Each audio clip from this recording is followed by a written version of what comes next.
Hello, good morning mga kananay, mga loves. Tapi po tayo. Naglaba po ako at tayo ay labandera ngayong Sabado. So ayan, ako po ay mag-upload ng vlog, vlog. Sana po panoodin nyo. I-follow nyo rin po ako sa mga social media account. Thank you po. At maulan po at hindi po ako napapagsampay sa labas. Lamang po, bye-bye.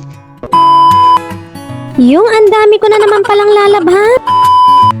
Kagabi pa lang, inayos ko na yung aking mga lalabahan. Di color puti at mga underwear at mabibigat katulad ng pantalon ni Papa. Grabe no, napapansin ko lang ngayon, gabundok talaga ang aking labahin pag talagang may pasok ang estudyante.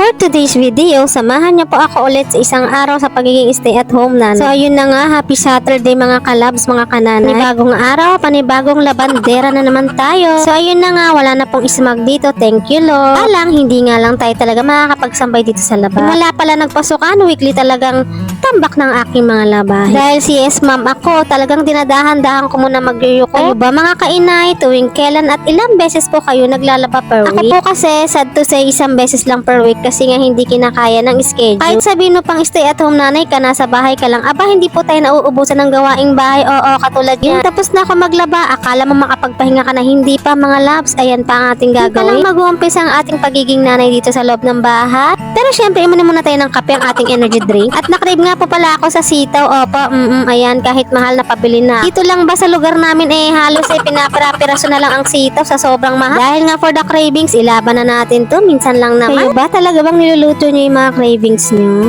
A few moments later. Ilang minuto, ayan mga labs, kananay, luto na yung ating ulam for today. Adobong sitaw for the craving. O siya, ano po ulam nyo? Sabayan nyo na po akong kumain dahil 10 o'clock na po dito. At eto na yung pinaka-brunch natin. O mga nanay, hanggang dito muna ang ating vlog for today. Salamat po sa panonood at mag-iingat po kayo palagi. At tag-ulan na naman po. Magpakabait po tayo palagi. Bye-bye!